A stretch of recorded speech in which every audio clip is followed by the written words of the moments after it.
इन हिंदी के एक नए एपिसोड में आपका स्वागत है, जहां आपके लिए लेकर के आते हैं इंडियन डिफेंस की प्रमुख अपडेट्स को। हम सब ने रुद्रम मिसाइल सीरीज के बारे में कई बार डिस्कशन किया है और हम लोग चरणबद्ध तरीके से ये देखते आए हैं कि इस समय इंडियन आर्म फोर्सेस के द्वारा जो इंडिजिनस मिसाइल डेवलपमेंट प्रोग्राम है, इनको काफ़ी तवज्जो दी जा रही है। और इसी क्रम में डीआरडीओ से एक नई रिपोर्ट सामने आई है। डीआरडीओ के द्वारा अब फाइनली एक क्लियर टाइमलाइन सामने रख दी गई है, जहां पर मिसाइल टेस्ट के बारे में खुलकर बात की गई है। Defence Research and Development Organisation Rudram series की अलग अलग मिसाइल्स को विकसित कर रही है। इस क्रम में सबसे पहली जो मिसाइल हमें देखने को मिली थी वो थी रुद्रम 1, जिसकी रेंज 200 किलोमीटर की है और इसे already Sukhoi 30 MKI fighter aircraft, जो कि इंडियन एयरफोर्स के फ्रंट लाइन फाइटर्स हैं, इनमें इंटीग्रेट किया जा चुका है। और आपको याद होगा, नवंबर 2022 में इंडियन एयरफोर्स के द्वारा एक प्रपोजल मूव किया गया था जो कि 1400 करोड़ रुपए का था, जहां पर जो Rudram next generation anti radiation missiles हैं, इनकी खरीद की बात की गई थी। अब सेकंड मिसाइल जो कि इस फैमिली की है, जिसको लेकर के हाल ही में चर्चाएं काफ़ी तेज हुई है, वो है रुद्रम 2। रुद्रम 2 एक हाइपरसोनिक एरोबैलिस्टिक मिसाइल है जिसकी रेंज 50 से लेकर के 300 किलोमीटर की है और इसे डुअल सीकर से इक्विप किया गया है, जिसमें हमें इमेजिंग इंफ्रारेड सीकर देखने को मिलता है और पैसिव होमिंग हेड देखने को मिलता है।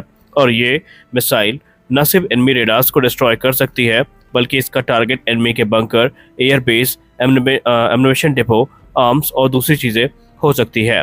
इसके अलावा एयरक्राफ्ट के हैंगर्स को भी ये टारगेट कर सकती है।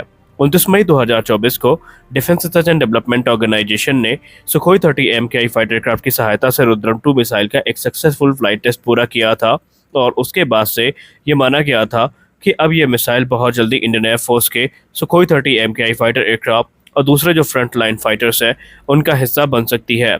हालांकि अभी इस मिसाइल का जो डेवलपमेंट है वो हमें एडवांस स्टेजेस में देखने को मिला है और माना जा रहा है कि बहुत जल्दी ये जो डेवलपमेंट स्टेज है ये कंप्लीट कर ली जाएगी। इस मिसाइल के क्रमशः हमें दो वेरिएंट देखने को मिलेंगे। पहला होगा रुद्रम 2 का एंटी रेडिएशन मिसाइल वेरिएंट, जो कि बेसिकली एनिमी के radar system, surface to air missile system से जो रेडार वेव्स एमिट होंगी उनको डिटेक्ट करके उनको न्यूट्रलाइज करने का काम करेगा। जबकि जो मिसाइल का दूसरा वेरिएंट होगा वो एक ग्राउंड स्ट्राइक वेरिएंट होगा, जिसमें हमें जो वॉरहेड है वो अलग प्रकार के देखने को मिलेंगे। और इस मिसाइल की सहायता से हमने जैसा कि कहा कि एनिमी के जो एयर बेस है, हैंगर है, एम्युनिशन डिपो है, बंकर्स है, इनको डिस्ट्रॉय किया जा सकेगा और ये बहुत ज़्यादा नुकसान पहुंचाने में सक्षम होगी। इस कैटेगरी की जो तीसरी मिसाइल है वो है रुद्रम 3। रुद्रम 3 को लेकर के अभी तक ये जो रिपोर्ट है वो सामने आई है कि ये अपने डेवलपमेंट स्टेजेस में है। हालांकि इसके टेस्ट को लेकर के कोई रिपोर्ट सामने नहीं आई है, लेकिन माना जा रहा है कि बहुत जल्दी इसके जो टेस्ट हैं वो शुरू किए जाएंगे। रुद्रम 3 एक 2 स्टेज की मिसाइल है, जिसको रशियन किंजल मिसाइल की कैटेगरी में रखा गया है। पहला स्टेज जो होने वाला है ये होने वाला है बूस्टर स्टेज। सेकेंड स्टेज जो होगा वो डुअल पल्स्ड मोटर का होगा और इस मिसाइल का जो वेट है वो तकरीबन 600 से लेकर के 700 किलोग्राम तक होगा और ये अपने साथ 200 किलोग्राम के जो वॉरहेड है इनको 550 किलोमीटर की दूरी तक लेके जाने में सक्षम होंगी। इस मिसाइल में हमें 16 कंट्रोल सर्फेसेस देखने को मिलेंगी, जो कि इसकी मनूवरबिलिटी को काफ़ी ज़्यादा इन्हेंस कर देंगी। इसमें हमें 8 जो कंट्रोल सर्फेस है ये मिड सेक्शन में देखने को मिलेंगी और बाकी की जो 8 कंट्रोल सर्फेस है ये हमें बेसिकली टेल एंड में देखने को मिलने वाली है। इसकी वजह से इसकी जो मनूवरबिलिटी है ये काफ़ी इन्हेंस हो जाएगी और एनिमी टारगेट को डिस्ट्रॉय कर पाना इसके लिए और भी ज़्यादा आसान हो जाएगा। दरअसल जो फिक्स्ड विंग है मिड सेक्शन में, ये मिसाइल को हाइपरसोनिक स्पीड अचीव करने में मदद करेगा। और अगर हम इसके नेविगेशन और गाइडेंस की बात करें तो इसमें INS GPS सैटेलाइट गाइडेंस के अलावा जो इनर्शियल नेविगेशन सिस्टम है मिड कोर्स गाइडेंस में, वो भी देखने को मिलेगा। और इस मिसाइल की जो CEP होने वाली है ये 4 मीटर्स के आसपास होगी। ये मिसाइल एक क्वाजी बैलिस्टिक ट्रेजेक्ट्री को फॉलो करेगी और हाइपरसोनिक वेलोसिटी के साथ जो एनिमी टारगेट है उनको हिट करने में सक्षम होगी। अब इस मिसाइल के लिए जितना ज़रूरी इसका डेवलपमेंट है, उतना ही ज़रूरी है सुखोई 30 MKI में मॉडिफिकेशन, और इसकी जिम्मेदारी बाकायदा हिंदुस्तान एरोनॉटिक्स लिमिटेड के द्वारा उठाई गई है। HAL से एक रिपोर्ट सामने आई है जहां पर HAL की नासिक डिवीज़न में सुखोई 30 MKI में चल रहे मॉडिफिकेशंस के बारे में बातचीत की गई है। और ये जो मॉडिफिकेशन है इनको इस प्रकार से किया जा रहा है कि रुद्रम 3 का जो इंटीग्रेशन है उसको शीघ्र अतिशीघ्र पूरा किया जा सके। दरअसल सुखोई 30 MKI का जो फ्लाइट इंस्ट्रूमेंट है उसको मॉडिफाई किया जा रहा है इस मिसाइल के टेस्ट के लिए, और इसमें वही सुखोई 30 MKI इस्तेमाल किया जा रहा है जिसका इस्तेमाल पहले जो अस्त्र सीरीज की मिसाइल है और रुद्रम 1 मिसाइल है उसके टेस्ट में किया गया था। और इसके लिए अगर हम रिपोर्ट्स की बात माने तो सुखोई 30 MKI के स्टेशन नंबर 5 और 6 को मॉडिफाई किया जा रहा है रुद्रम 3 मिसाइल के ट्रायल्स के लिए। और ये जो फाइटर एयरक्राफ्ट है ये बेसिकली कैम 500 डेटा एक्विजिशन सिस्टम से भी इंटीग्रेट किया जाएगा, जो कि टेस्ट डेटा को कलेक्ट करने का काम करेगा।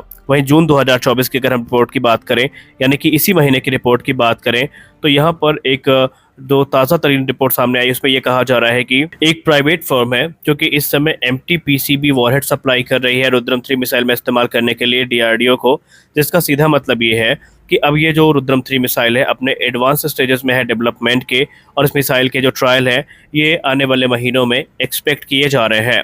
रुद्रम 3 मिसाइल एक ज़्यादा स्पीड और बड़े पेलोड को कैरी करने वाली मिसाइल होगी, और माना जा रहा है कि इसकी पेलोड कैपेसिटी जो एयर लॉन्च ब्रह्मोस मिसाइल है इसके तुलना में भी ज़्यादा होगी, और ये लंबी दूरी तक एनिमी टारगेट को हिट करने में सक्षम होगी।